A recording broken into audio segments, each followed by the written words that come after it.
At 11:47 p.m., beneath the flickering neon glow of a roadside gas station outside Bakersfield, California, a woman stood motionless at pump number 7. Her hands gripped the nozzle with white-knuckled intensity, but her eyes, wide, unblinking, haunted, stared directly at the man filling his Harley 3 pumps away. The night air hung thick with the smell of gasoline and desert dust. A semi-truck idled in the distance, its engine providing a low mechanical heartbeat to the otherwise silent scene. Then she blinked. Once. Slowly. Deliberately. Her eyelids closed and opened with the careful precision of someone sending Morse code. Twice. The second blink lasted a fraction longer, as if she was fighting against every instinct to look away. 3 times. The third blink was accompanied by the slightest tremor in her jaw, a barely perceptible shake that spoke of fear so deep it had burrowed into her bones. The biker, a weathered man named Cole Mercer, with silver streaks threading through his dark beard and a faded iron crosspatch sewn onto the back of his worn leather vest, had seen that pattern before. 20 years ago, in a sterile briefing room in Fort Bragg, North Carolina, they taught him distress signals, silent codes, ways to scream without making a sound. The instructor had been a female Marine with a Purple Heart and a tattoo of a phoenix on her forearm. She'd stood at the front of the room and said, "If you ever see someone blink 3 times slowly while making direct eye contact with you, it's not nerves. It's not a coincidence. It's a distress signal. It means, help me, but don't let them know I'm asking." Cole had never forgotten those words. They'd lived in the back of his mind for 2 decades, waiting for the moment they'd be needed. That moment was now. He looked past her shoulder, his eyes narrowing as he assessed the situation with the tactical precision of someone who'd spent years reading danger in foreign landscapes. A man sat in the driver's seat of her sedan, a newer model Honda Accord with California plates and a small dent in the rear bumper. The man was early 30s, clean-cut with closely trimmed hair and wire-rimmed glasses that caught the fluorescent light. He was staring at his phone, his thumbs scrolling with mechanical repetition, but one hand rested near the door handle in a position that wasn't casual. It was controlled, ready, waiting. Cole's jaw tightened, the muscles in his face contracting as recognition flooded through him. He knew what he was seeing. He'd seen it in Kandahar, when terrified locals tried to signal coalition forces without alerting Taliban watchers. He'd seen it in the eyes of a young soldier being held at knife point by insurgents during a checkpoint ambush. He'd seen it in the desperate gaze of a trafficking victim in a rest stop bathroom in Nevada 5 years ago. This was the same, different context, same terror. If this story grips you, stay until the end, because what happens next will restore your faith in silent warriors who refuse to look away when others are drowning. He didn't approach immediately. Every instinct screamed at him to run toward her, to pull her away from that car, to put himself between her and whatever danger was keeping her frozen at that pump. But 20 years of tactical training overrode impulse. Rushing in could escalate the situation, could get her hurt, could give the man in the car a reason to act. Instead, Cole casually walked toward the convenience store, his boots making slow, deliberate sounds against the cracked pavement. His phone was already pressed to his ear before he reached the glass doors. "Ironclad," he said quietly, his voice low enough that it wouldn't carry beyond 5 feet. "I need backup. Gas station off Highway 58, mile marker 142. Female in distress. Male suspect. Silent signal confirmed. This is real." The voice on the other end belonged to Marcus Doc Sullivan, a former Army medic who'd pulled shrapnel out of Cole's leg in Fallujah and now coordinated the Iron Brotherhood's emergency response network from a garage in Bakersfield. Doc didn't waste time with questions. "How many?" he asked, his tone shifting instantly from relaxed to operational. Cole glanced back at the woman. She was trembling now, her entire body vibrating with suppressed panic as she pretended to read the pump screen. Her free hand gripped her opposite elbow, a self-soothing gesture that made Cole's chest tighten. "Everyone you can get here in 15 minutes, Cole said. "And Doc, bring the ones who know how to stand quiet. This needs to be a wall, not a storm." Doc understood immediately. "On it. Clock starts now." The line went dead. Cole slid his phone into his pocket and walked back to his bike, forcing himself to move slowly, to appear casual.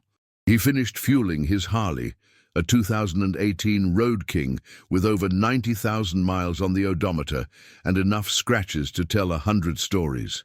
He paid at the pump, mounted his bike, and rode it to the far edge of the parking lot, positioning himself where he had a clear line of sight to both the woman and the sedan. He didn't leave. He waited, and he watched. The clock on his phone read 11:51 p.m., 14 minutes until the Brotherhood arrived, 14 minutes to keep her alive. Cole Mercer hadn't planned to stop that night. He was 200 miles from home, riding back from a memorial service in Fresno for a brother named Tommy Wrench Albright, who'd finally lost his decades-long battle with the wars he'd fought in Iraq and Afghanistan. Tommy had made it through 2 tours without a scratch, survived an IED blast that killed 3 of his squad mates, came home with a Bronze Star and a head full of ghosts, and then spent 15 years trying to outrun memories that moved faster than any motorcycle ever could.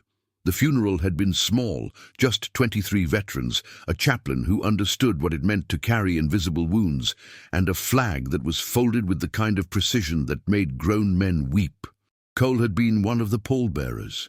He'd felt the weight of that casket, like he was carrying every promise they'd all made to each other about getting through it, about surviving, about not becoming another statistic. The desert highway stretched endlessly before him as he rode south toward Bakersfield. The kind of road where thoughts became louder than engines and the past felt closer than the present. The moon hung low and full, casting silver light across the scrubland that flanked both sides of the asphalt. Cole had been riding for 3 hours straight, his body moving on autopilot while his mind replayed the chaplain's words. "We honor those who served, we remember those who fell, and we commit ourselves to saving those who are still fighting." He'd pulled into the gas station only because his fuel light had been glowing amber for the last 20 miles, a persistent warning that he'd been ignoring out of sheer stubbornness and the desire to just keep moving, to outrun the grief that was nipping at his heels like a pack of coyotes. The air smelled like gasoline and dust and something else. The peculiar scent of desert nights when the temperature drops and the earth releases the heat it's been holding all day. A few moths circled the overhead lights in lazy spirals, their wings creating tiny shadows against the white concrete. The gas station was a chevron, one of those isolated outposts that dot the California desert like forgotten relics, serving truckers and travelers and people trying to get from one place to another without thinking too hard about where they've been or where they're going. Cole dismounted, his legs stiff from hours in the saddle, and stretched his back until it cracked in 3 places. He began filling his tank, the pump clicking steadily as the numbers rolled upward. That's when he noticed her. She stood 3 pumps over, holding the nozzle in her right hand, but not actually fueling her car. The pump wasn't running. The numbers weren't moving. She was just standing there, frozen, her posture wrong in a way that Cole's combat-trained mind registered immediately. Her shoulders were too rigid, her spine too straight, her head held at an angle that wasn't natural. It was the posture of someone trying very hard to appear normal while everything inside them was screaming. Her eyes swept the parking lot once.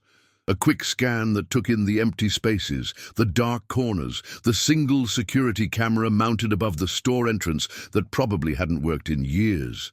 Then her eyes locked onto Cole, and then she blinked, deliberately, once. Her eyelids closed and opened with the kind of slowness that couldn't be accidental, couldn't be explained away as fatigue or dust or the wind. Twice. The second blink was accompanied by a barely perceptible lean forward, as if her body was trying to move toward him even though her feet remained planted 3 times. The third blink was slower than the first two, and Cole saw her lips move slightly, forming words she couldn't speak. "Help me!" Cole's hand froze on the fuel trigger, his fingers going numb as his mind snapped back to a classroom 23 years ago. Fort Bragg, North Carolina, summer of 2002. The air conditioning had been broken and the room smelled like sweat and coffee. A female instructor with a Marine Corps tattoo on her forearm and a scar that ran from her temple to her jawline had stood at the front of the room addressing a group of soldiers about to deploy. Her name was Sergeant Major Linda Reyes, and she'd survived being held captive for 48 hours in Mogadishu during the Battle of the Black Sea.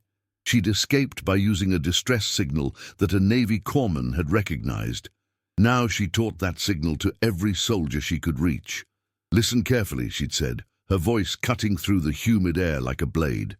"If you ever see someone blink 3 times slowly while making direct eye contact with you, it's not nerves.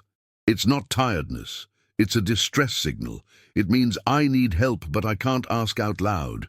I can't let my captor know I'm signaling, but I'm drowning, and you're the only person who can throw me a rope."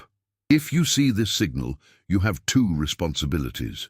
First, acknowledge it without alerting the threat. Second, act. Don't wait. Don't second guess. Don't assume someone else will handle it. You act. Cole had never forgotten those words. They'd lived in the back of his mind for 2 decades, a piece of training he'd hoped he'd never need to use. Until now. He casually glanced toward her car, his movements slow and deliberate, trying not to telegraph his awareness. A man sat in the driver's seat, early 30s, clean-cut with closely trimmed brown hair and wire-rimmed glasses that reflected the neon light. He was wearing a button-down shirt, blue, long sleeves despite the warm evening, and his posture was casual, but controlled. He was staring at his phone, his thumb scrolling with mechanical repetition, but one hand rested near the door handle in a position that wasn't natural. It was ready, prepared, like someone waiting for a reason to move. Cole's trained eye caught other details, the way the man's jaw was set, tight with tension, the way his eyes flicked up every few seconds to scan the parking lot, the way his free hand tapped a rhythm against his thigh, a nervous tick that suggested adrenaline and anticipation. Cole looked back at the woman. Her posture hadn't changed. She was still standing there, frozen, the nozzle in her hand like a prop in a play she didn't want to be performing. Her eyes were still locked on Cole, wide and pleading. He saw bruises on her left wrist when she shifted the nozzle slightly, dark purple marks that formed the unmistakable pattern of fingers. Grip marks. Someone had held her wrist hard enough to leave impressions that looked like they'd been there for days. He saw the way her shoulders curled inward, like she was trying to make herself smaller, trying to disappear into her own body. He saw the tremor in her hands, the slight shake that came from sustained fear rather than cold, and he saw the desperate hope in her eyes, the silent prayer that he'd understood, that he'd seen, that he'd act. Cole didn't walk toward her. Every instinct in his body screamed at him to cross those 30 feet, to put himself between her and that car, to pull her to safety. But training overrode instinct. Rushing in could escalate the situation, could get her hurt, could give the man in the car a reason to act violently. Instead, Cole pulled out his phone with slow, casual movements, as if he was just checking messages or scrolling through social media. He turned slightly away from the sedan, creating the illusion that he wasn't paying attention, that he was just another traveler dealing with the mundane details of a long trip. Then he dialed a number he hadn't used in 6 months, but had never deleted from his contacts. "Ironclad," he said quietly when the line connected, his voice barely above a whisper. The code word would tell Doc Sullivan everything he needed to know. This wasn't a social call. This wasn't a question about an upcoming ride. This was operational. "I need backup. Gas station off Highway 58, mile marker 142. Female in distress. Male suspect. Silent signal confirmed. This is real. This is happening right now." "Bro." The voice on the other end belonged to Marcus Doc Sullivan, a former army medic who'd pulled shrapnel out of Cole's left leg during a firefight in Fallujah in 2005 and had saved 3 other soldiers that same day before taking a bullet through his right shoulder. Doc had come home with a Purple Heart, a limp that only showed when he was tired, and a commitment to never ignore a call for help again. He now coordinated the Iron Brotherhood's emergency response network from a garage in Bakersfield, running a network of veterans and bikers who'd all made the same commitment. When someone signals, you answer. "How many?" Doc asked, his tone shifting instantly from relaxed to operational, from friend to tactical coordinator. Cole looked at the woman again. She was trembling now, her entire body vibrating with suppressed panic as she pretended to read the pump screen. Her free hand gripped her opposite elbow, a self-soothing gesture that made Cole's chest tighten with recognition. He'd seen soldiers do that in the moments before combat, trying to hold themselves together when everything inside was coming apart. "Everyone you can get here in 15 minutes, Cole said. "And Doc, bring the ones who know how to stand quiet. This needs to be a wall, not a storm. We need presence, not aggression. We need to make this guy understand he's outnumbered without giving him a reason to panic and do something stupid." Doc didn't hesitate, didn't ask for clarification, didn't question Cole's assessment. "On it. Clock starts now. I've got 12 confirmed within 15 minutes. Expect more as the word spreads. We're rolling." The line went dead. Cole slid his phone into his pocket and walked back to his bike, forcing every movement to appear casual, unhurried, normal. He finished fueling his Harley, replaced the nozzle with deliberate slowness, and paid at the pump using his credit card. The entire process took 90 seconds, but it felt like an hour. He mounted his bike, started the engine, the familiar rumble providing a strange comfort in the midst of chaos, and rode it to the far edge of the parking lot, positioning himself where he had a clear line of sight to both the woman and the sedan. He didn't leave. He waited, and he watched. The clock on his phone read 11:51 p.m., 14 minutes until the Brotherhood arrived, 14 minutes to keep her alive, 14 minutes to make sure he'd read the situation correctly and wasn't about to make everything worse. Cole's hands gripped the handlebars of his bike, his knuckles turning white. He'd been in firefights where 14 minutes felt like seconds. He'd been in hospital waiting rooms where 14 minutes felt like years. Right now, watching a woman silently beg for her life 30 feet away, while a potential threat sat in a car pretending to scroll through his phone, 14 minutes felt like forever, and not nearly long enough at the same time. The first bike arrived 9 minutes later. Cole heard it before he saw it, a deep, throaty rumble that echoed across the empty highway like thunder rolling in from the horizon. A single headlight cut through the darkness, bright and purposeful, and Jake "Hammer" Bronson pulled into the lot on his Road King, a massive machine that looked small beneath his 6'4", 250-pound frame. Jake was a former Marine Corps drill instructor who'd done 3 tours in Afghanistan and come home with a titanium rod in his left femur and an absolute refusal to let anyone suffer alone.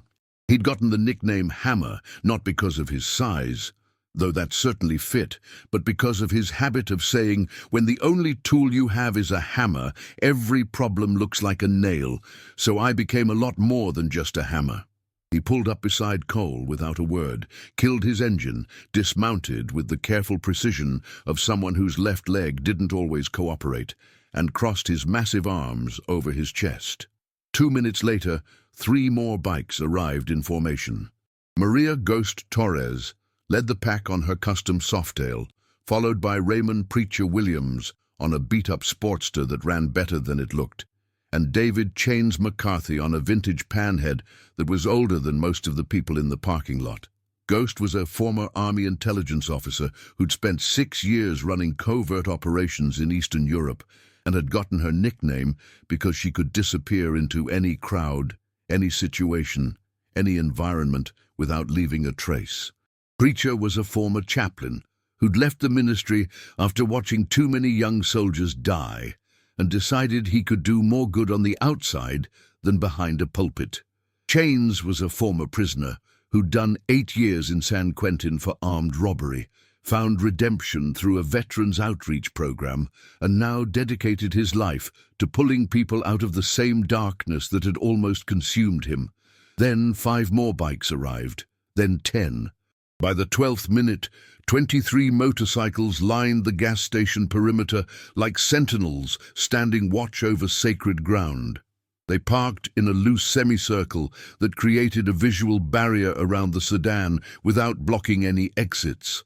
A tactical formation that conveyed presence without aggression. No one revved their engines, no one shouted, no one made threatening gestures. They simply stood there, a silent wall of leather and steel and unspoken oaths. The effect was immediate and overwhelming. The low rumble of 23 idling engines created a sound that was felt more than heard, a vibration that resonated in the chest and made the air itself feel heavier. The woman at pump 7 had stopped pretending to fuel her car. Her hand shook visibly as she hung up the nozzle with trembling fingers, the metal clanging against the pump with a sharp sound that cut through the engine noise. She wrapped her arms around herself, her entire body language screaming relief and terror in equal measure. Relief that someone had seen her. Terror about what might happen next. The man in the driver's seat had noticed the bikers now. His head swiveled left, then right, his eyes widening as he took in the scene. His expression shifted from annoyance to confusion to something closer to fear. He counted them. Cole could see his lips moving as he tallied up the numbers. And then his hand moved from the door handle to his lap, disappearing from view in a way that made Cole's combat instincts flare red hot. Weapon? Phone? Just nervous movement? Cole walked slowly toward the sedan, his boots making steady, deliberate sounds against the pavement that seemed impossibly loud in the tense silence. Each step was measured, controlled, projecting confidence without aggression. The other bikers didn't move, but their presence was deafening in its silence. 23 pairs of eyes watched without blinking. 23 bodies stood without fidgeting. 23 people who'd all made the same commitment. When someone signals, you answer. When someone's drowning, you throw a rope. When darkness threatens to swallow another human being, you become the light. Cole stopped 3 feet from the driver's window and waited. The man inside hesitated, his eyes darting between Cole and the assembled bikers, calculating odds, weighing options. Finally, he rolled down the window halfway, leaving just enough glass between them to maintain a psychological barrier. "Can I help you?" he asked, trying to sound casual but failing completely. His voice was tight, strained, pitched slightly higher than natural. Cole leaned in slightly, his voice low and even. The tone he'd used 1,000 times when dealing with hostile civilians in Iraq who might or might not be hiding weapons. "Yeah, you can step out of the car." The man's jaw tightened, muscles bunching beneath his skin. "I don't know what you think you saw," he began, his words coming faster now, defensive and aggressive at the same time. Cole cut him off with a shake of his head, his expression never changing, his tone never rising. "Step out of the car," he repeated.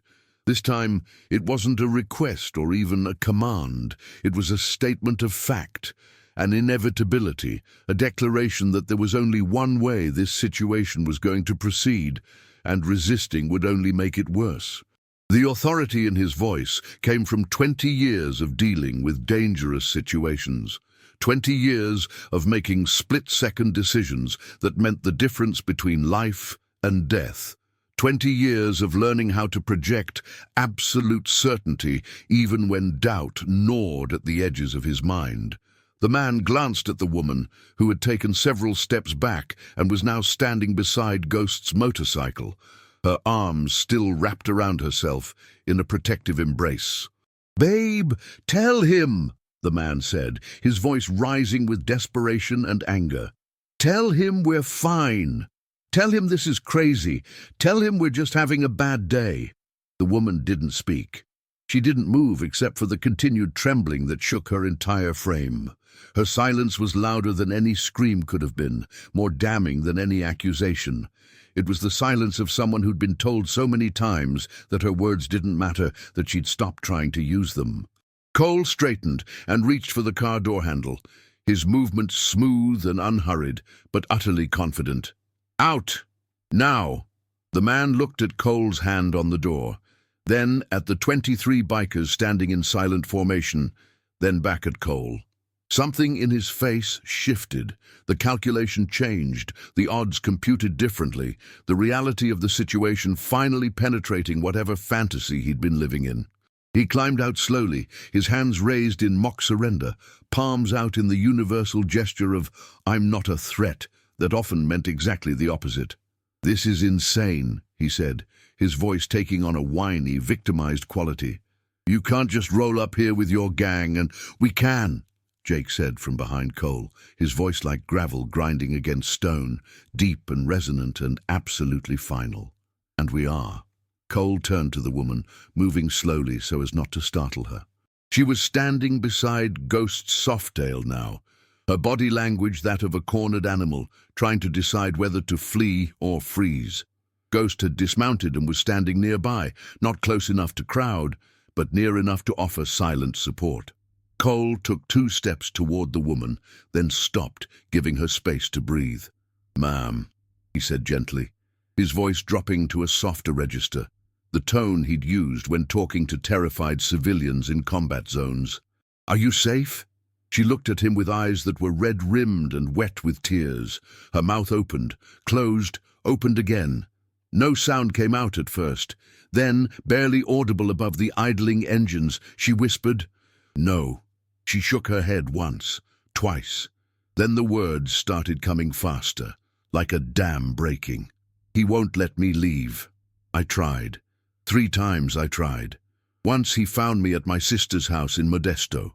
Once he tracked my phone to a hotel in Fresno. Once he was waiting in my parking lot at work. He said if I ran again, he'd—" Her voice broke completely, and she wrapped her arms tighter around herself, as if trying to hold her own body together through sheer force of will. The man's face flushed red, a combination of anger and panic that made his features contort. "That's a lie," he said loudly, his voice carrying across the parking lot. "She's my girlfriend. We had a fight, that's all. Just a stupid fight about money and her mother and where we're going to live. Couples fight. It's normal. This is insane. You can't—" Cole held up one hand, silencing him without raising his voice. The gesture was simple, but the authority behind it was absolute. Then he turned back to the woman, his full attention on her, his body language communicating that her words mattered more than anything else in this moment. "Do you want to leave?" he asked her. Simple question, binary answer. Yes or no, everything else was noise. She nodded, her entire body trembling so hard now that Ghost stepped closer and gently touched her shoulder, a point of contact that seemed to anchor her. "Yes," the woman said, her voice stronger now, finding volume she'd been forced to suppress for months. "Please, I want to leave. I want to go home. I want to be safe." Her voice cracked on the last word, and the tears she'd been holding back began to stream down her face in earnest. "I just want to be safe." That was all Cole needed to hear. He pulled out his phone and dialed 911, putting it on speaker so everyone could hear the conversation. "I'm at the Chevron gas station off Highway 58, mile marker 142, he said clearly when the dispatcher answered.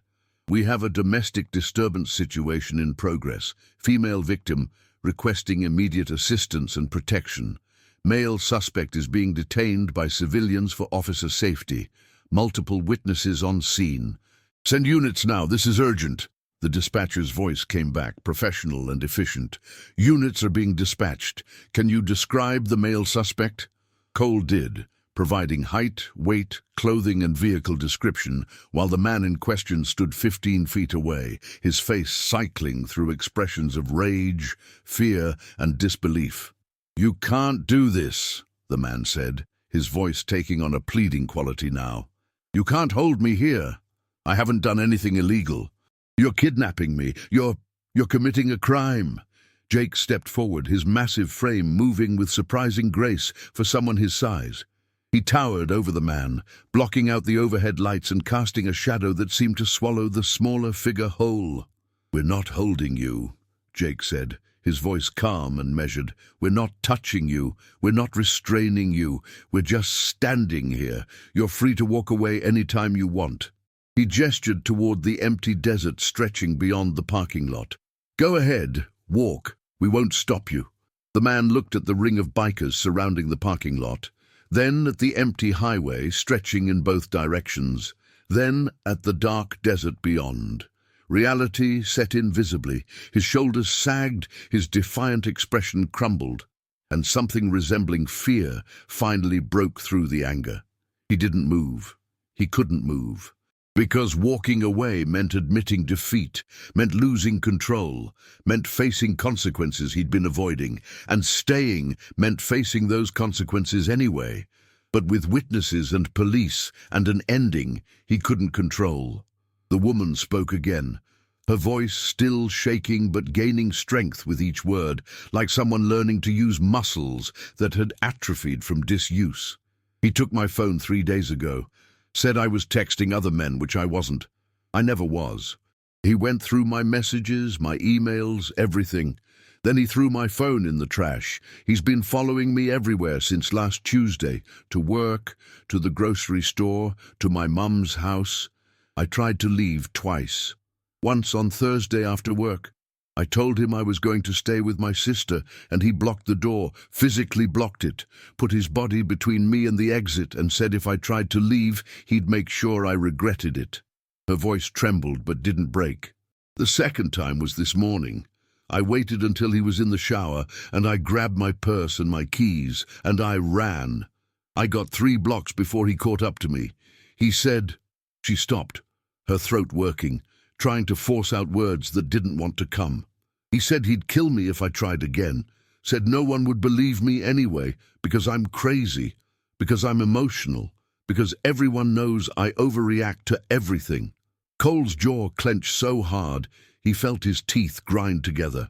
He'd heard variations of this story 100 times, from women in Afghanistan who'd been threatened by family members for talking to coalition forces, from trafficking victims in Nevada who'd been told they were worthless and no one would help them, from soldiers in his own unit who'd been abused by partners and told they were too weak to speak up.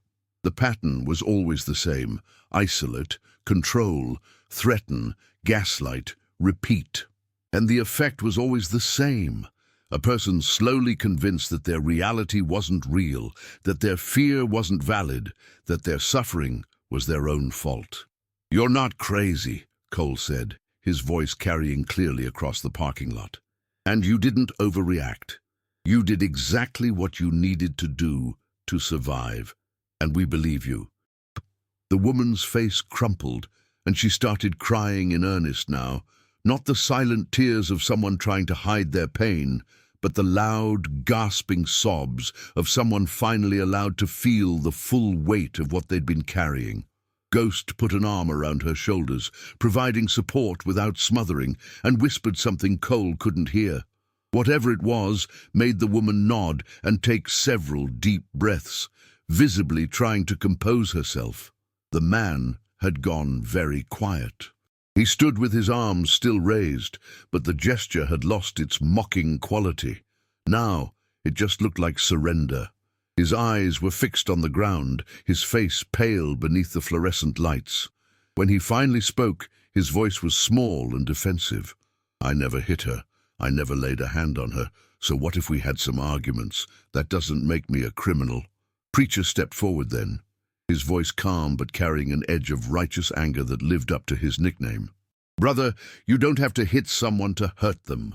You don't have to leave bruises to leave scars. Control is violence. Threats are violence. Taking away someone's ability to make their own choices and live their own life, that's violence. And the fact that you don't see that is exactly why you're standing here with 23 people watching you instead of home with a partner who trusts you. Right now in Bakersfield, California at 12:03 a.m. And a woman who blinked 3 times is finally breathing freely for the first time in months. And the man who saw those blinks is standing between her and the person who tried to steal her freedom. Red and blue lights appeared on the horizon 14 minutes after Cole's call, cutting through the darkness like knives through silk.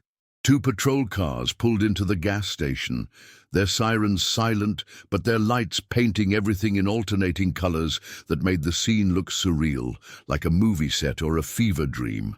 Officers stepped out with hands near their holsters, standard procedure when responding to a call about multiple civilians detaining someone. The lead officer was a woman in her 40s with sharp, intelligent eyes and graying hair pulled back in a tight bun.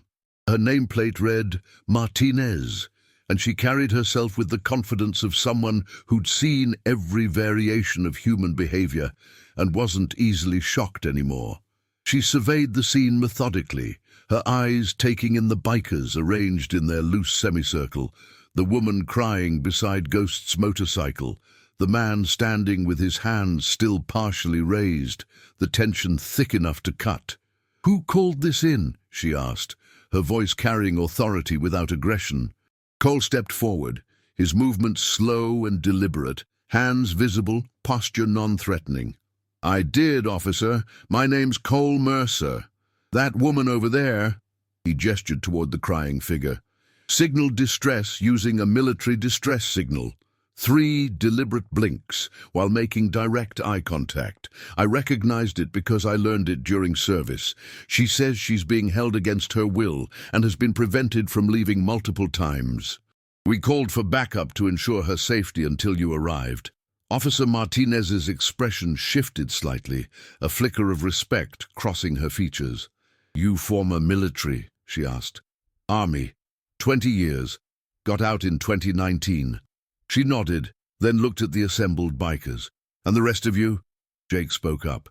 "Mix of veterans, first responders, and people who've made a commitment to answer when someone signals for help. We didn't touch him, didn't threaten him. Just made sure he couldn't leave before you got here, and made sure she felt safe enough to stay and tell her story." Officer Martinez walked over to the woman, her entire demeanor softening as she approached. Ghost stepped back slightly, giving the officer space while remaining close enough to provide continued support. "Ma'am, are you okay?" Martinez asked gently. The woman nodded, then shook her head, then started sobbing again. Between gasping breaths, she managed to say, "He won't let me leave. I tried so many times. He took my phone. He follows me everywhere. He said he'd kill me if I ran again. He said no one would believe me because I'm crazy and emotional and I overreact to everything." Officer Martinez's jaw tightened almost imperceptibly, and Cole recognized the expression. Controlled anger born from seeing the same patterns too many times. "You're safe now," Martinez said firmly. "We're going to get all the information from you, and we're going to make sure you have options and resources. But first, I need you to tell me, do you feel like you're in immediate danger right now?"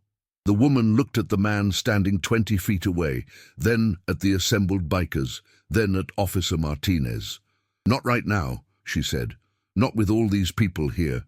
But yes, before they came. And if I go back with him, yes." Martinez turned to her partner, a younger male officer whose nameplate read Chen. "Take her statement. Make sure she's comfortable. Get contact information for next of kin and current living situation, and call victim services. I want someone here before we wrap this up." Chen nodded and gently guided the woman toward the police car, asking if she'd like to sit down while they talked. She nodded gratefully and sank into the passenger seat of the patrol car, the door left open so she wouldn't feel trapped.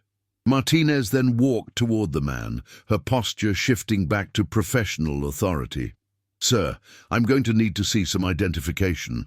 The man's defiant expression had faded completely, replaced by something that looked like resignation mixed with fear. "This is insane," he muttered, pulling out his wallet with shaking hands. "We had a fight. That's all. Couples fight. This is being blown completely out of proportion. He handed over his driver's license, and Martinez walked back to her patrol car to run his information. Cole stood with the other bikers, all of them maintaining their positions, but relaxing slightly now that official help had arrived. Jake leaned over and said quietly, "Think they'll actually do something, or is she going to end up in a shelter for 3 days before he finds her again?" It was a cynical question born from experience. Too many times they'd watched situations like this resolve with restraining orders that weren't enforced and promises that weren't kept. Cole glanced at Officer Martinez, who was listening intently to whatever information was coming through her radio, her expression hardening with each passing second. "I think this one's different," he said. "Look at her face." Martinez's expression had shifted from professional to coldly furious, the kind of anger that came from discovering something that confirmed every suspicion and justified every intervention. She got out of the patrol car and walked directly to the man, her hand now resting on her handcuffs. "Sir, turn around and put your hands behind your back." The man's face went pale. "What? Why? I haven't done anything." Martinez's voice was ice. "You have an outstanding warrant, assault and battery, San Joaquin County, issued 4 months ago after you failed to appear for a court date related to charges brought by your previous girlfriend." The man's mouth opened and closed like a fish gasping for air. That was a misunderstanding. She dropped the charges. She didn't drop the charges," Martinez interrupted.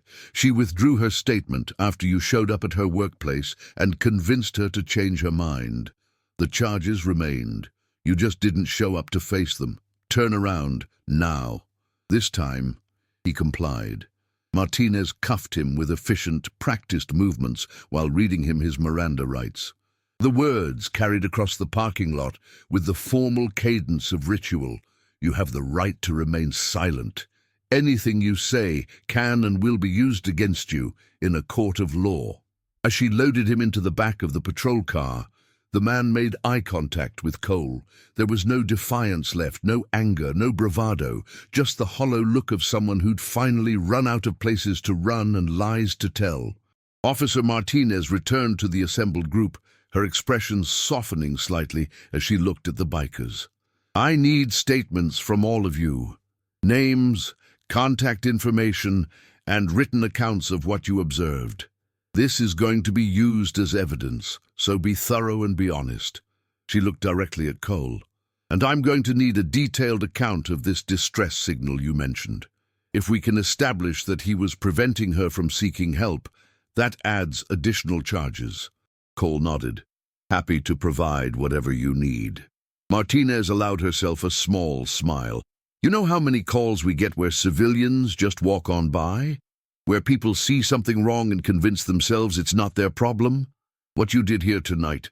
She gestured at the assembled bikers. "What all of you did. This is how it's supposed to work. Community seeing community and giving a damn." She paused, then added more quietly, "For what it's worth, you probably saved her life tonight. Based on his history and the escalation pattern, I'd say we were maybe a week away from this turning into a homicide investigation instead of an intervention." The weight of those words settled over the parking lot like snow. A week, 7 days, 168 hours. That's how close it had been. That's how narrow the margin between life and death, between horror and hope, between a woman dying alone and a woman breathing free.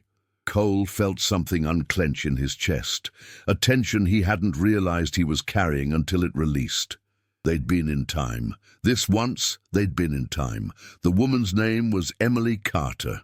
Over the course of the next 45 minutes, as statements were taken and forms were filled out and the sky began to lighten with the first hints of pre-dawn gray, her story emerged in fragments.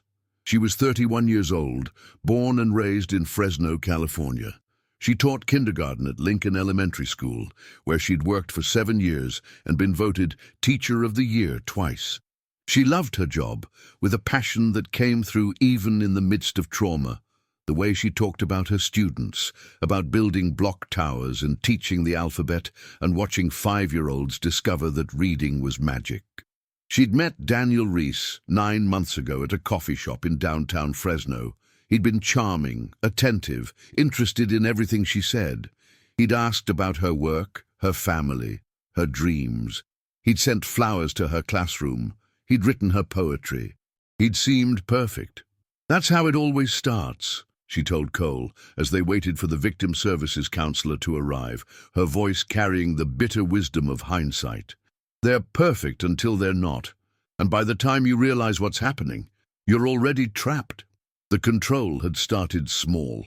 He'd suggested she didn't need to see her friends so often. They were bad influences, he said. They didn't understand their relationship. Then he'd asked her to share her location on her phone at all times, just so he'd know she was safe, he said, because he worried about her so much. Then he'd started commenting on her clothes, her makeup, who she talked to at work. Each request seemed reasonable in isolation, but together they'd formed a cage that got smaller every day until she couldn't breathe. "I thought I could leave," she said, her voice breaking. "I'm an educated woman. I have a good job. I have family who loves me. I thought I was stronger than this, but every time I tried, he found me. And every time he found me, he'd cry and apologize and promise it would be different. And I wanted to believe him because the alternative—" She stopped, swallowing hard. The alternative was admitting that I'd been fooled, that I'd let someone hurt me, that I'd become one of those women I'd read about in news articles and thought, why didn't she just leave? Cole sat beside her on the curb outside the convenience store, his elbows resting on his knees, his voice gentle. "You're not weak, and you're not foolish. You're human. And humans need to believe that people can change, that love can fix things, that tomorrow might be better than today. That's not weakness, that's hope. The problem isn't that you had hope. The problem is that he weaponized it." Emily looked at him, her eyes red and swollen but clearer now, more focused. "Why did you stop?" she asked. "Most people would have just kept driving. Most people would have convinced themselves they were imagining things, or that it wasn't their business." Cole was quiet for a moment, staring at the horizon where the sun would soon rise. Then he said, "Because a long time ago, when I was 23 years old and fresh out of my first deployment to Iraq, I was drowning. Not literally, but emotionally. The things I'd seen, the things I'd done, the weight of all of it, I couldn't carry it anymore. And I was standing on a bridge in San Antonio at 3 a.m, trying to work up the courage to jump." He paused, the memory still vivid after all these years. A man pulled over. An older guy, maybe 60, driving a pickup truck. He got out and walked over to me and said, "Whatever you're thinking about doing, don't. Not tonight. Tonight you come with me, and we'll figure out tomorrow when it comes." I don't know why I listened to him, but I did. He took me to a veterans center, got me connected with counseling, stayed with me until I was stable. His name was Frank Morrison. He was a Vietnam vet who'd lost his son to suicide and made a promise to himself that he'd never drive past another person in crisis.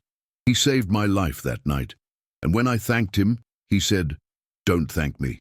Just promise that someday, when you see someone drowning, you'll throw them a rope too." Emily's eyes filled with fresh tears, but these were different. Not tears of pain, but of recognition, of understanding, of gratitude so deep it had no words. "Thank you," she whispered. "Thank you for being the rope." Cole nodded. "You're not trapped anymore. And that man," he gestured toward the patrol car where Daniel Reese sat in handcuffs staring at nothing, "he doesn't own you. He never did. He just convinced you he did. But now you know the truth. And the truth is that you're stronger than him, braver than him, and more valuable than he could ever comprehend."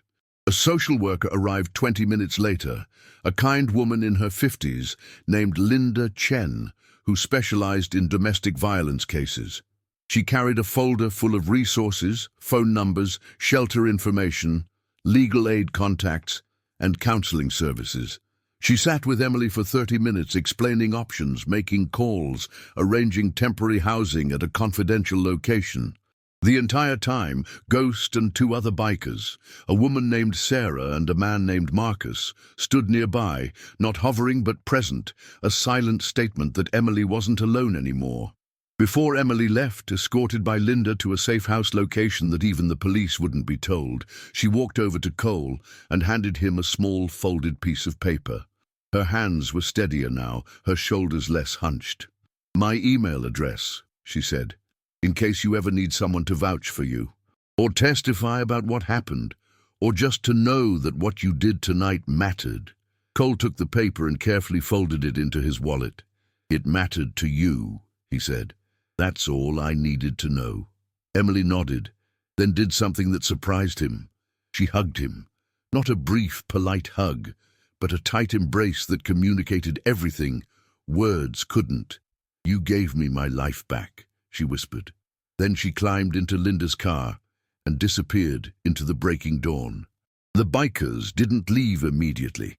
They waited until Emily's car was completely out of sight, until Officer Martinez had finished taking the last statement, until the tow truck had come to impound Daniel Reese's vehicle, registered in his name, but with evidence of Emily's belongings inside that would be catalogued for the case.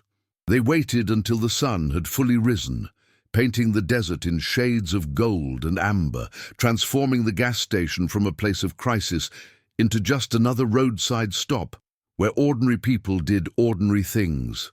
Cole stood beside his Harley, looking at the now empty pump number 7, where Emily had stood, frozen in terror just a few hours ago. The morning was beautiful in that particular way desert mornings are, clear and bright and full of promise. A light breeze carried the scent of sage and creosote. Somewhere in the distance, a hawk cried out, circling in the thermal currents rising from the warming earth. It felt surreal that something so horrifying had happened in a place that now looked so peaceful. Jake walked over, clapping Cole on the shoulder, with enough force to make him stagger slightly. "You got good instincts, brother.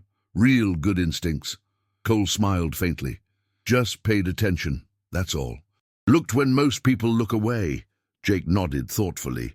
"That's the difference, though, isn't it, between people who help and people who walk past. It's not about being braver or stronger or better.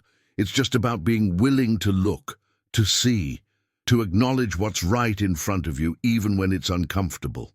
Maria, Ghost, Torres joined them, pulling off her riding gloves and tucking them into her belt. "Officer Martinez asked me if we do this kind of thing often. I told her it happens more than people think. Most folks don't realize how many people are drowning in plain sight every single day." She looked at Cole with an expression that was part respect, part concern. "You okay? This kind of thing, even when it works out, it takes something out of you." Cole considered the question honestly. Was he okay? He'd just spent 4 hours watching a woman in crisis, coordinating an intervention, giving a police statement, and confronting the reality of how close Emily had come to becoming another statistic. His hands were shaking slightly from the adrenaline crash. His head ached from lack of sleep, and his heart felt heavy with the knowledge that there were 1,000 other Emilys out there right now, standing at gas pumps and grocery stores and bus stops, silently screaming and hoping someone would notice. "I'm okay," he said finally. "I'm tired, and I need about 12 hours of sleep and a shower that lasts until my water heater gives up. But yeah, I'm okay, because she's okay. And that's what matters." As the engines roared to life one by one, the night air still cool despite the rising sun, the assembled bikers began their departure. They rode in formation for the first 30 miles, a moving wall of chrome and leather that made other drivers give them respectful space on the highway. Then one by one, they peeled off as they reached their respective exits, Jake heading north toward Bakersfield, Ghost turning west toward the coast, Preacher continuing south toward Los Angeles, Chains heading east toward the Mojave. Cole rode alone for the last 100 miles, the stars fading above him as dawn took full control of the sky, the road endless ahead like a ribbon unwinding into infinity. He thought about Emily, wondering if she was sleeping now in some safe house somewhere, finally able to close her eyes without fear. He thought about Daniel Reese, sitting in a county jail cell, facing charges that would hopefully keep him away from Emily and any other woman for a long time. He thought about Officer Martinez and Linda Chen and all the other people who made up the safety net that caught people like Emily when they fell. But mostly, he thought about Frank Morrison, the Vietnam veteran who'd pulled over on a bridge in San Antonio 14 years ago and saved a broken soldier who was contemplating ending it all. Frank had been dead for 6 years now, cancer, quiet and quick.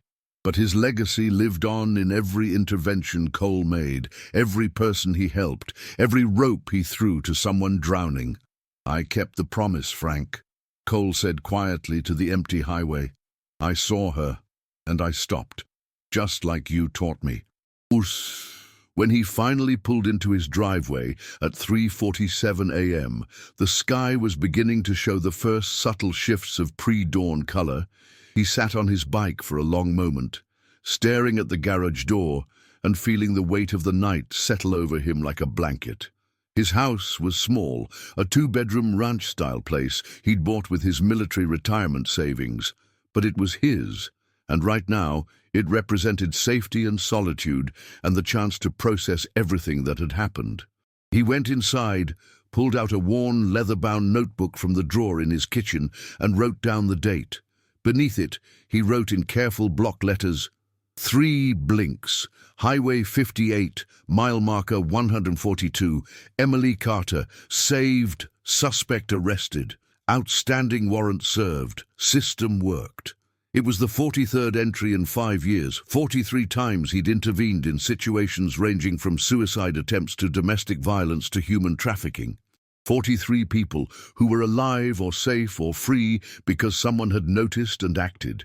He closed the notebook, set it back in the drawer, and finally allowed himself to feel the exhaustion that had been building for hours.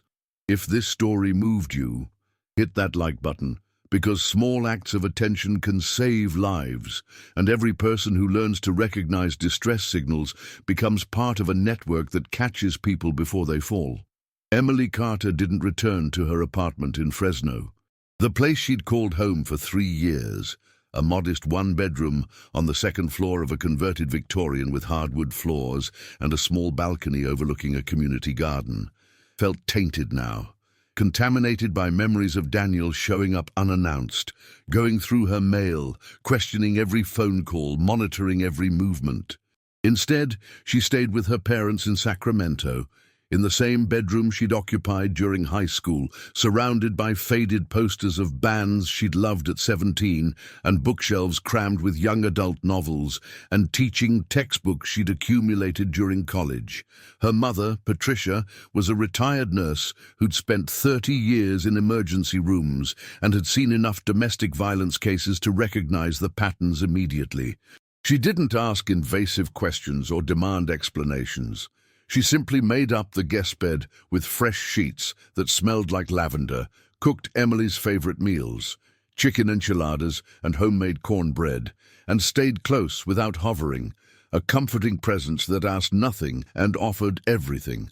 Her father, Robert, was a high school history teacher who expressed his emotions through action rather than words.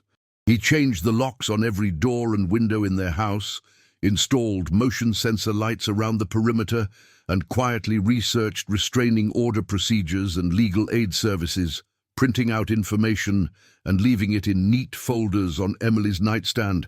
The first 3 days were the hardest. Emily barely slept, startling awake at every sound. A car door closing on the street, the wind rattling the windows, the house settling on its foundation. She'd lie in the darkness, her heart racing, convinced that Daniel had somehow found her, that he was outside right now planning his next move, that the safety she felt was an illusion that would shatter the moment she let her guard down. Her mother would hear her moving around at 2 a.m., 3 a.m., 4 a.m. Udin would come sit with her in the kitchen, making chamomile tea and talking about anything except what had happened. Old family stories, neighborhood gossip, the antics of Patricia's book club members. On the 4th day, Emily received a call from a victim advocate named Jennifer Rodriguez, who worked with the district attorney's office. Jennifer explained that Daniel Reese had been formally charged with multiple counts: assault and battery, the outstanding warrant from his previous relationship, unlawful imprisonment, stalking, criminal threats, and violation of a previous restraining order that Emily hadn't even known existed. His bail had been set at $150,000, which he couldn't pay. He was currently being held at the Kern County Detention Center pending arraignment. "We want you to know that you're safe," Jennifer said, her voice professional but warm. "He can't contact you, can't come near you, and we're building a strong case. But I also want you to know that we need your testimony. We need you to tell your story. Can you do that?" Emily's first instinct was to say no, to retreat into silence, to convince herself that testifying would only prolong the nightmare and make her relive trauma she desperately wanted to forget. But then she thought about the woman who'd come before her, the previous girlfriend whose statement Daniel had convinced her to withdraw, and she thought about the women who might come after if she stayed silent. "Yes," she said, her voice steadier than she felt. "I'll testify. I'll tell everything." Jennifer's relief was audible. "Good. That's good. We'll support you every step of the way. You won't be alone in this." 3 days later, Emily called Cole. She'd been carrying his number in her wallet, written on a scrap of paper that was now creased and soft from being folded and unfolded 100 times. She'd pick it up, stare at the numbers, try to compose what she wanted to say, then put it away again, convinced she'd be bothering him, that he'd done his part and didn't need to hear from her again. But finally, on a Wednesday afternoon, while her parents were at the grocery store, she dialed. He answered on the second ring. Cole Mercer. His voice was exactly as she remembered, calm, steady, safe. "This is Emily Carter," she said, surprised at how nervous she felt. "From the gas station. I don't know if you remember." "I remember," he interrupted gently. "How are you doing?" The simple question, asked with genuine concern, nearly broke her. "I'm okay," she said, then amended, "I'm not okay yet, but I'm getting there. I'm staying with my parents. The police arrested him. I'm pressing charges. I'm testifying." She took a breath. "I wanted you to know. I wanted you to know that I'm not running anymore, that I'm fighting back." Cole was quiet for a moment, and Emily could hear the smile in his voice when he spoke. "That's good. That's real good. I'm proud of you." They talked for 20 minutes, about her plans to return to teaching after the trial, about the counseling sessions she'd started attending, about the restraining order that had been formally filed and approved. Then Emily asked, "Would you be willing to talk to a reporter about what happened, about the signal?" Cole hesitated. He'd always avoided attention, preferred to work in the shadows, believed that the best interventions were the ones nobody knew about. But then he thought about all the women and men standing at gas stations and grocery stores and parking lots right now, trying to signal for help and hoping someone would notice. "Yeah," he said, "I'll do it. If you think it'll help, I'll do it." Emily exhaled with relief. "I think people need to know. I think they need to understand that these signals exist and that paying attention can save lives." The reporter's name is Lisa Martinez. She's with the Bakersfield Californian. She's been covering domestic violence cases for years. She's good. She'll treat the story with respect. Cole agreed to speak with her, and 2 days later he sat down for a 2-hour interview that covered everything from his military training to Frank Morrison's intervention on that bridge in San Antonio to the events at the gas station on Highway 58. The article ran 2 weeks later on a Sunday morning, occupying the entire front page of the local section with a headline that read, "Woman blinked 3 times. A biker noticed the hidden message." It included interviews with Cole, Emily, Officer Martinez, and Linda Chen, the social worker. It explained the 3-blink distress signal in detail, provided resources for domestic violence victims, and ended with a call to action. Pay attention. Look at the people around you. If someone is signaling distress, don't ignore it. Don't assume someone else will handle it. You act. The story went viral within 6 hours. It was shared on Facebook 47,000 times in the first day alone. Twitter users created threads breaking down the signal and tagging local police departments. Instagram influencers posted videos explaining how to recognize distress signals and what to do if you see them. News stations picked it up. First local channels in Bakersfield and Fresno, then Sacramento and Los Angeles, then national outlets like CNN and NBC. Within a week, Cole's phone was ringing constantly. Other bikers called, offering their own stories of interventions. A woman helped at a rest stop in Arizona, a teenager rescued from a trafficking situation in Nevada, an elderly man saved from an abusive caregiver in Oregon. Domestic violence organizations reached out, asking if Cole would be willing to train volunteers in recognizing distress signals and coordinating responses. A school district in Fresno invited him to speak at a teacher safety seminar about recognizing signs of abuse in students and families. A women's shelter in Bakersfield asked him to address their staff about trauma-informed intervention techniques. Cole said yes to all of it, even though public speaking made him uncomfortable and being the center of attention felt wrong. Because if 3 blinks could save 1 life, teaching 1,000 people to recognize those blinks could save 1,000 more. The Iron Brotherhood's phones started ringing too. Veterans and bikers from across California reached out wanting to join the network, wanting to be part of something that turned their hard-won skills and experiences into tools for protecting others. Doc Sullivan, who coordinated the Brotherhood's emergency response, found himself managing a database of over 300 volunteers within a month. Former military, retired law enforcement, firefighters, EMTs, social workers, counselors, and ordinary civilians who'd simply decided they wanted to be the kind of person who notices when someone's drowning. They created a training program, a phone tree system, and response protocols for different types of situations.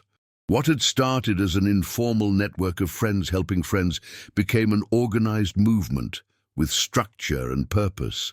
Emily watched all of this unfold with a mixture of pride and disbelief. Her worst moment, that night at the gas station when she'd been convinced she was going to die, had somehow transformed into a catalyst for change that was rippling outward in ways she couldn't have imagined. She started receiving messages from strangers thanking her for speaking out, from survivors sharing their own stories, from people who'd learned the signal and promised to watch for it.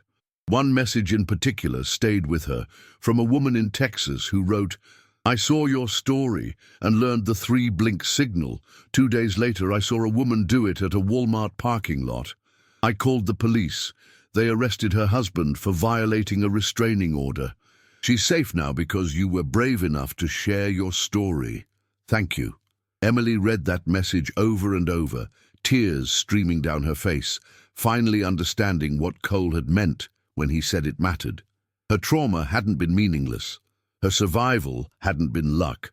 It was part of something larger, a chain of people choosing to notice, choosing to act, choosing to throw ropes to others who were drowning.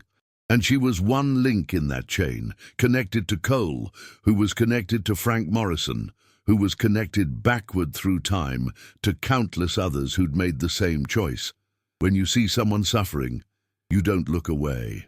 6 months later, on a bright Saturday morning in March, with clouds like cotton balls scattered across a blue sky, Cole stood in the auditorium of Thomas Edison High School in Fresno, addressing 200 teenagers whose attention spans were supposed to be measured in seconds, but who sat in rapt silence as he spoke.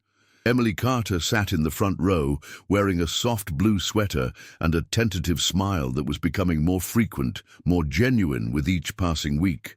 Beside her sat Jake Hammer Bronson, Maria Ghost Torres, and 5 other members of the Iron Brotherhood who'd volunteered to help with the presentation. "The signal is simple," Cole said, his voice carrying clearly across the room without shouting, the natural authority of someone who'd spent years briefing soldiers before missions. 3 slow blinks while making direct eye contact. It means, I need help, but I can't say it out loud. It works because it's deliberate.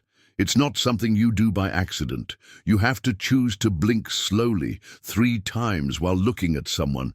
If you see it, don't ignore it. Don't assume someone else will handle it. You act.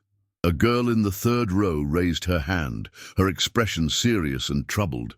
She was maybe 16, wearing a hoodie that said Fresno Bulldogs and chewing on her thumbnail nervously.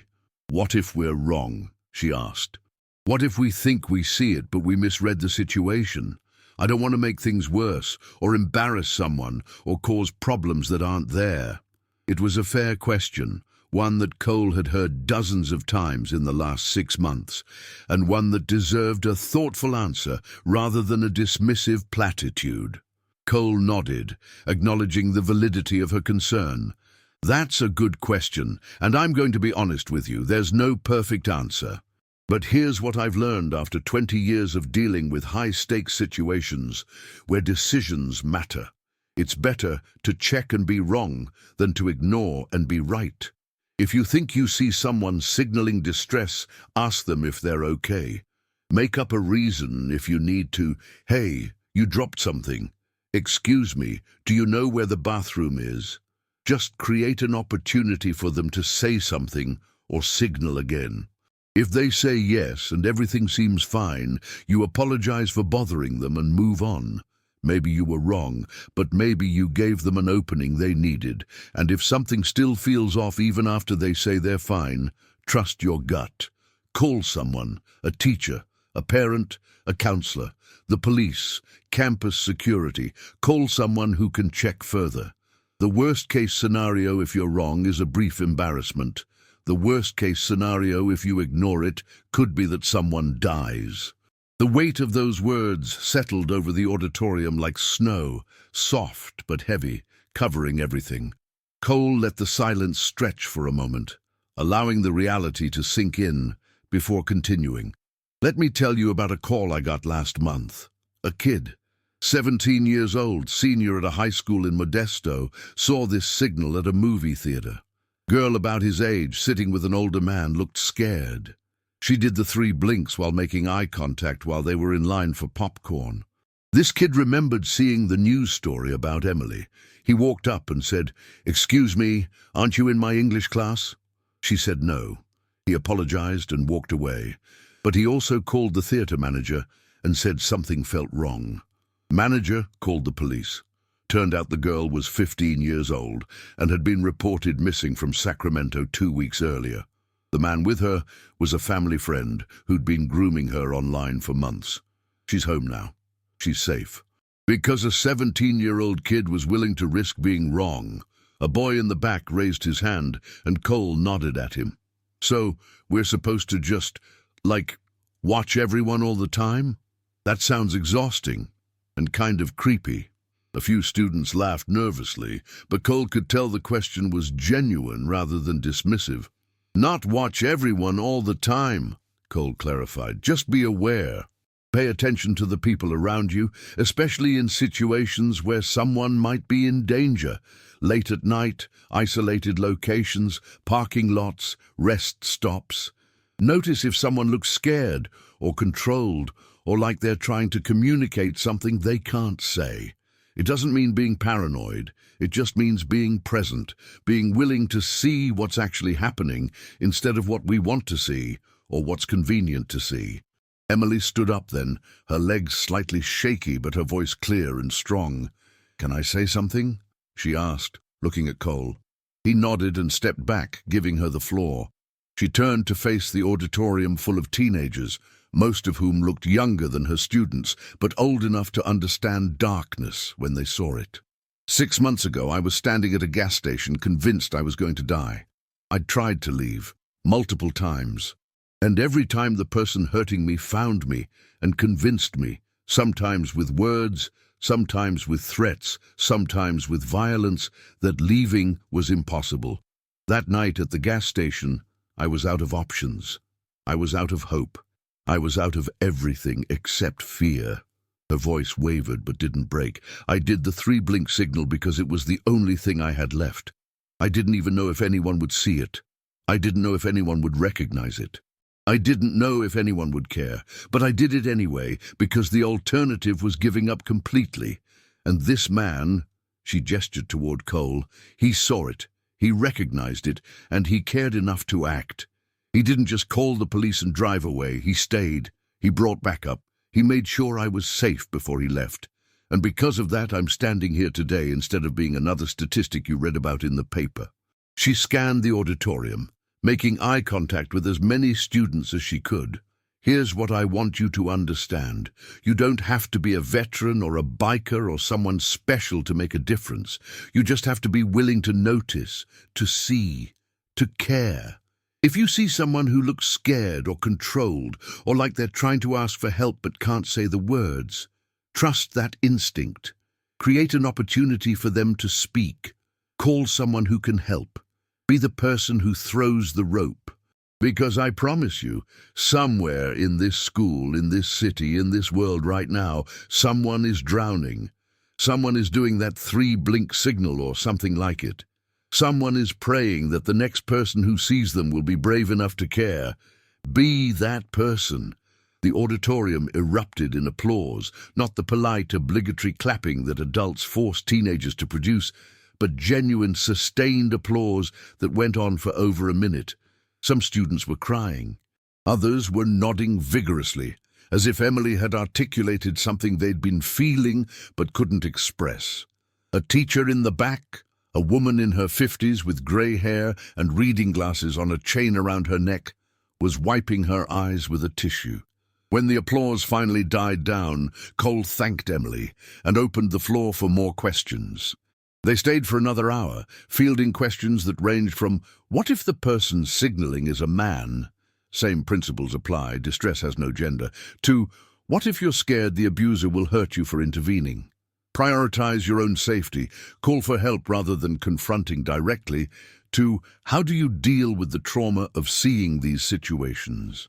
Therapy, community, honest conversations about what you're carrying. By the time they left, Cole had handed out over 100 information cards with local resources, domestic violence hotlines, and the Iron Brotherhood's emergency contact number. After the assembly, a boy approached Cole in the parking lot. He was maybe 16, tall and gangly, with the awkward proportions of someone still growing into his body, wearing a hoodie pulled low over his eyes and avoiding direct eye contact in the way teenagers do when they're trying to seem tough but are actually terrified. I saw something like that once, the boy said quietly, his voice barely audible above the sound of students leaving for lunch. My neighbor, she looked scared all the time. Her boyfriend would yell. I'd hear things breaking. I'd see her with bruises. I didn't know what to do. I thought about calling the police, but I convinced myself it wasn't my business. And then one day, an ambulance came. She'd tried to kill herself. She survived, but... He trailed off, his hands shoved deep in his pockets, his shoulders hunched with the weight of guilt. Cole put a hand on the kid's shoulder, feeling how tense he was, how much he was carrying. You can still do something, Cole said gently. Tell a trusted adult. Tell me. Tell anyone who'll listen. Give me her name and address and I'll make sure someone checks on her. It's never too late to care. And the guilt you're feeling, that's not useless. That's your conscience telling you that you're a good person who wants to do better. So do better. Start now.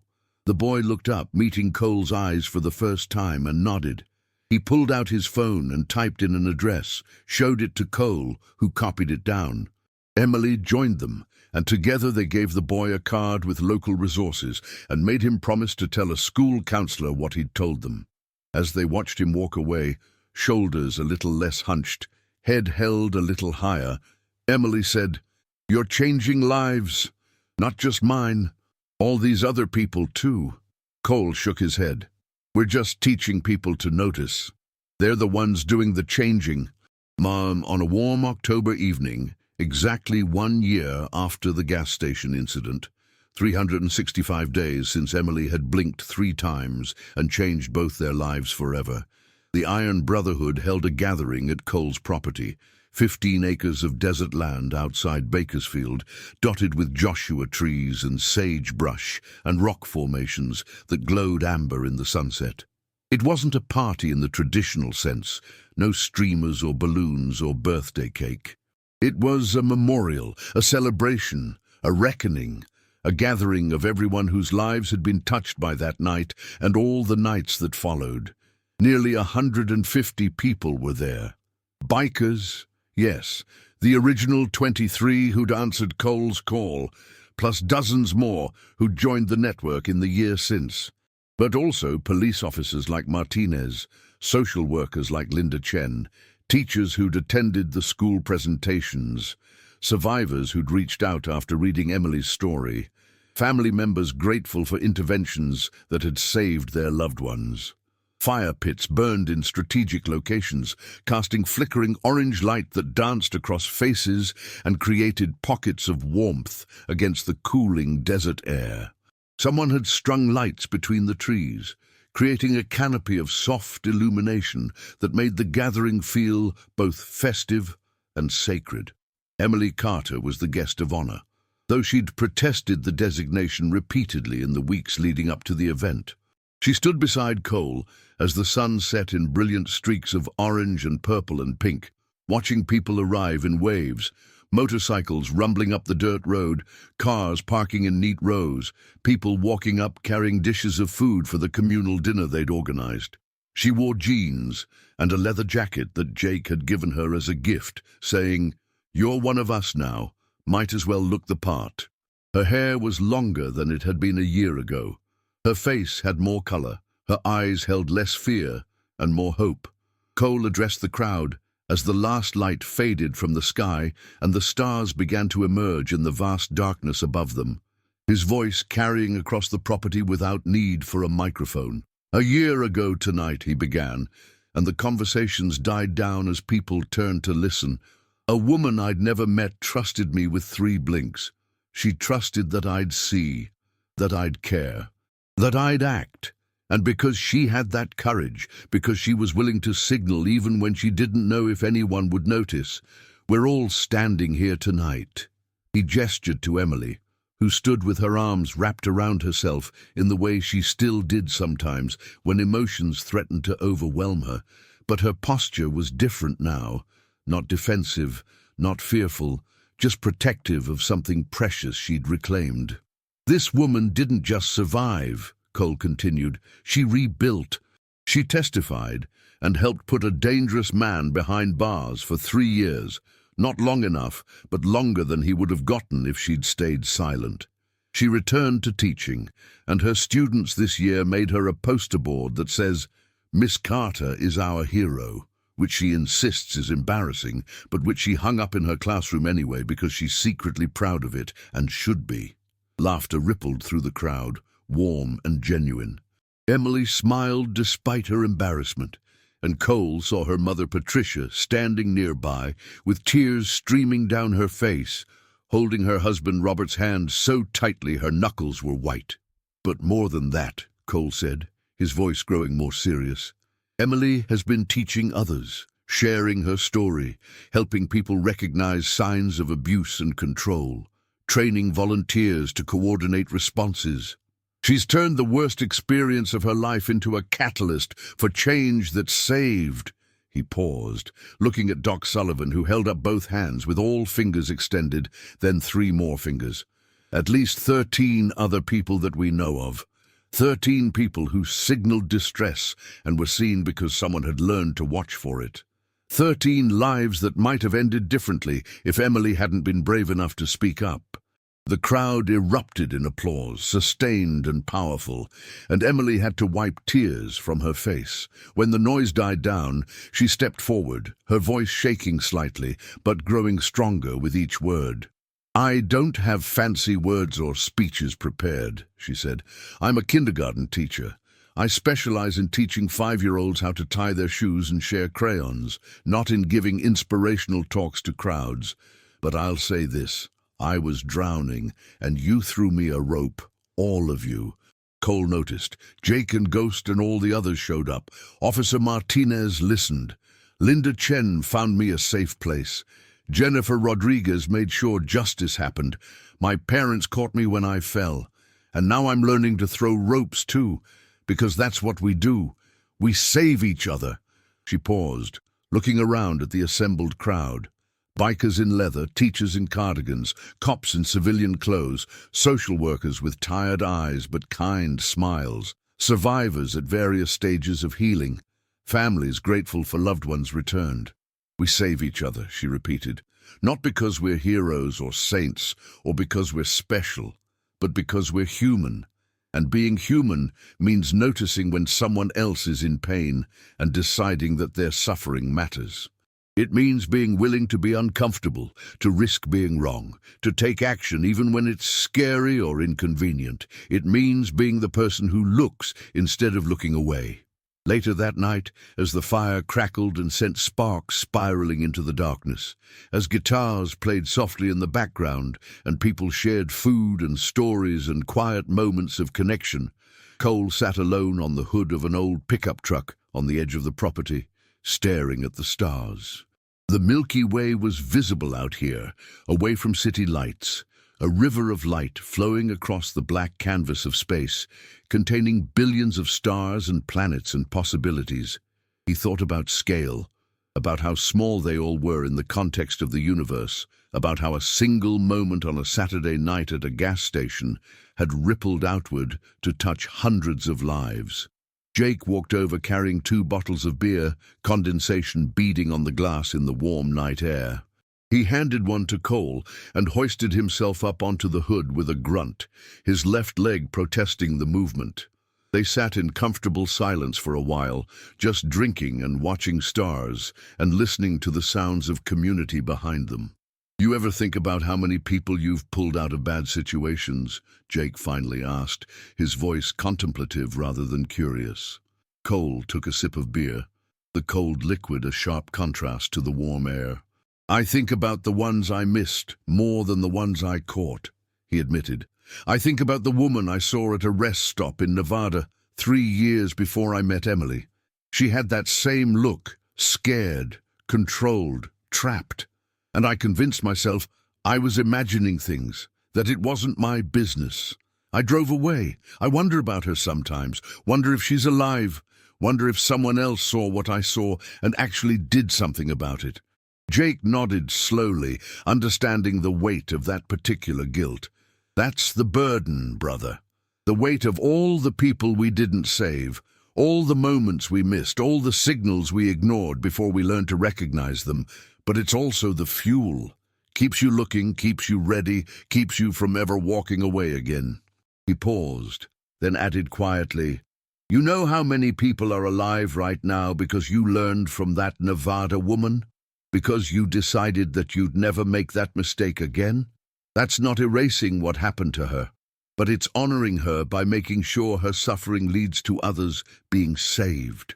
Cole didn't respond immediately, just stared at the horizon where the last hints of sunset had finally given way to complete darkness. He thought about Frank Morrison, the Vietnam veteran who'd pulled over on that bridge in San Antonio all those years ago. He thought about Emily Carter and her 3 deliberate blinks.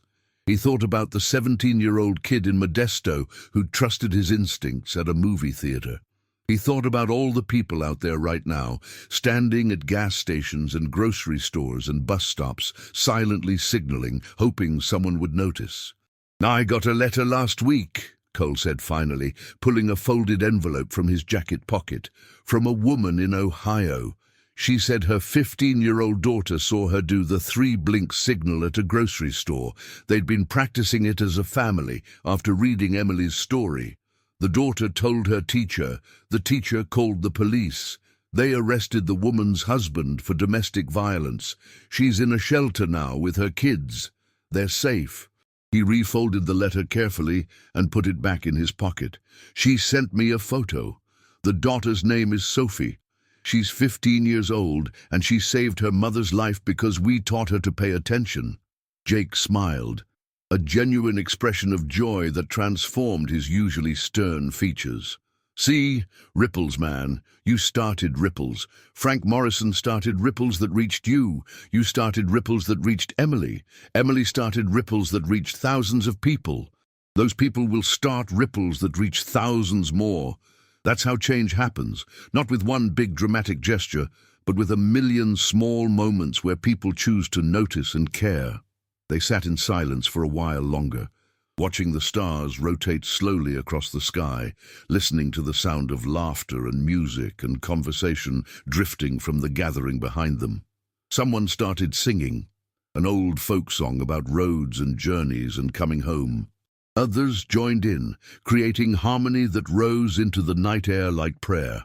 Cole closed his eyes and let the sound wash over him, thinking about how strange and beautiful it was that the worst moments of life, the ones that broke you open and left you bleeding, could somehow transform into the seeds of the best moments, the ones that healed and connected and saved. When he finally spoke again, his voice was soft, contemplative, carrying the weight of promises made and kept. I think about the promise I made to Frank Morrison, the promise to throw ropes to people who are drowning, and I think about all the people who've made that same promise, the ones who were here tonight, the ones we'll never meet, the ones who are out there right now watching and ready to act. We're all part of something bigger than ourselves, a chain of people choosing not to look away. And every time someone learns the signal, every time someone decides to pay attention, every time someone throws a rope, that chain gets stronger. Jake raised his bottle in a quiet toast. To the chain, to Frank Morrison, to Emily Carter, to Sophie in Ohio, and all the Sophies we'll never know about, to everyone who chooses to notice when the world makes it so easy to ignore. Cole clinked his bottle against Jake's, and they drank in silence, watching the stars blink overhead like millions of tiny signals, ancient light traveling impossible distances to reach eyes that chose to see. Emily found them there 20 minutes later, walking up the dirt path with her parents trailing behind. "There you are," she said, smiling. "People are asking for you. They want to hear more stories." Dill, Cole slid off the truck hood, his joints protesting slightly after sitting still for so long. "More stories?" Emily nodded. "About Frank Morrison, about the other interventions, about how the network started. People want to know the history. They want to understand how we got from one man on a bridge to 150 people gathered in the desert because they all believe in saving each other." Cole looked at the gathering. People clustered around fire pits, sharing food and stories and warmth. He saw police officers laughing with bikers who'd once been on opposite sides of the law. He saw social workers comparing notes with teachers about recognizing signs of abuse in families. He saw survivors standing a little taller, speaking a little louder, reclaiming space they'd been forced to surrender. He saw the younger generation, teenagers and 20-somethings, learning from those who'd come before, absorbing lessons about noticing and caring and acting. "Yeah," he said finally, "I can do that." They walked back to the gathering together, Cole and Emily and Jake and Patricia and Robert, and as they approached, people made space for them around the largest fire pit. Cole settled onto a log that served as makeshift seating, accepted a plate of food someone handed him, and began to tell the stories. He started with Frank Morrison and the bridge in San Antonio, painting a picture of a Vietnam veteran who'd lost his son but refused to lose another soul. He talked about his own years of struggle, the darkness that had almost consumed him, the decision to turn pain into purpose. He told them about the Nevada rest stop, and the woman he'd failed to help, letting them see his regret and his determination not to repeat that mistake. He told them about the network's early days, just him and Doc and Jake coordinating responses to situations they stumbled across during rides. He told them about Maria Ghost Torres, who joined after they'd helped her escape an abusive relationship and who now specialized in extracting people from dangerous situations with the same skill she'd once used for covert military operations. He told them about the time they'd saved a teenage runaway from a trafficking ring in Las Vegas, about the elderly veteran they'd rescued from an abusive care facility in Reno, about the countless smaller interventions that never made the news but mattered just as much. And through it all, he kept coming back to the same theme. That change happens not because of heroes or extraordinary people, but because of ordinary humans who decide that someone else's suffering matters enough to act. Emily added her own stories about returning to teaching and seeing the signs of abuse in a student's family, about working with counselors to create safety plans, about the support group she'd started for survivors that now met every Thursday evening at a community center in Fresno.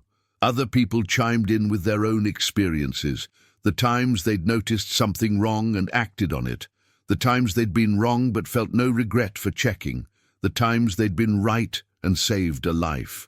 As the night wore on, and the fire burned down to glowing coals, as children fell asleep on their parents' laps and conversations grew quieter and more intimate, Cole found himself thinking about promises, the ones we make to others, the ones we make to ourselves, the ones that define who we become. He'd promised Frank Morrison that he'd throw ropes to drowning people. He'd kept that promise 1,000 times in 1,000 small ways. And now, looking around at this gathering of people who'd all made similar promises, he understood that the real power wasn't in any single act of intervention. It was in the multiplication of those acts across time and space, in the network of watchful eyes and willing hands that caught people before they fell. Someone asked him, as the gathering was winding down and people were beginning to make their way back to cars and motorcycles, if he ever got tired of carrying this responsibility. "Every day," Cole answered honestly. "Some days I just want to ride without watching for danger. Some days I want to go to a gas station without scanning for distress signals. Some days I want to believe that someone else will handle it." He paused, looking at Emily, who stood nearby, talking with her mother, looking at Jake, who was helping an elderly veteran get safely to his car, looking at all these people who'd chosen to be part of something larger than themselves. "But then I remember that woman in Nevada who I failed. I remember Frank Morrison pulling over on a bridge when he could have just driven past. I remember Emily trusting me with 3 blinks when she had no reason to believe anyone would see. And I think about Sophie in Ohio and all the other Sophies out there who are learning to watch and notice and care. And I realize that being tired is a small price to pay for being part of this chain, for keeping a promise that matters, for being someone who chooses to look instead of looking away." As the last guests departed, headlights disappearing down the dirt road in a procession of red taillights that looked like a river of light flowing away from the property, Cole stood alone in the cooling desert air. The fires had been extinguished, the lights turned off, the property returning to the quiet darkness that was its natural state. He walked to the edge of his land, where the desert stretched endlessly in all directions, where the stars overhead seemed close enough to touch, where the night air smelled like sage and possibility. He pulled out his phone and looked at the time. 11:47 p.m. Exactly 1 year ago, to the minute, Emily Carter had blinked 3 times at a gas station and changed everything. Cole closed his eyes and said a prayer, not to any specific deity, but to the universe itself, to the chain of people who'd chosen to care, to Frank Morrison and Emily Carter and Sophie in Ohio, and all the unnamed, unknown individuals who'd made the same choice. "Thank you," he whispered into the darkness, "for seeing me, for teaching me to see others, for trusting me to keep the promise. I won't stop. None of us will stop. Because this is what it means to be human, to notice when someone's drowning and to throw them a rope every single time without fail until our last breath." And as if in response, a shooting star streaked across the sky, brilliant and brief and impossibly beautiful. Cole watched it burn through the atmosphere and disappear, thinking about how much light could come from a single spark, How much change could come from a single moment of attention? How much hope could come from 3 simple blinks that said, "I see you. I care. You're not alone. Thank you for staying until the end of this journey." If this story reminded you that small acts of courage can change everything, that paying attention matters, that we're all connected by invisible threads of compassion and responsibility, please subscribe to this channel and share this story with someone who needs to hear it. Because somewhere out there right now, someone is signaling. Someone is blinking 3 times and hoping someone will notice. Be the person who sees. Be the person who acts. Be the person who throws the rope. Because salvation, redemption, and hope don't come from grand gestures. They come from ordinary people who decide that another person's suffering matters enough to do something about it. Stay safe, stay watchful, and remember, 3 slow blinks while making eye contact means someone needs help. If you see it, don't ignore it. You act.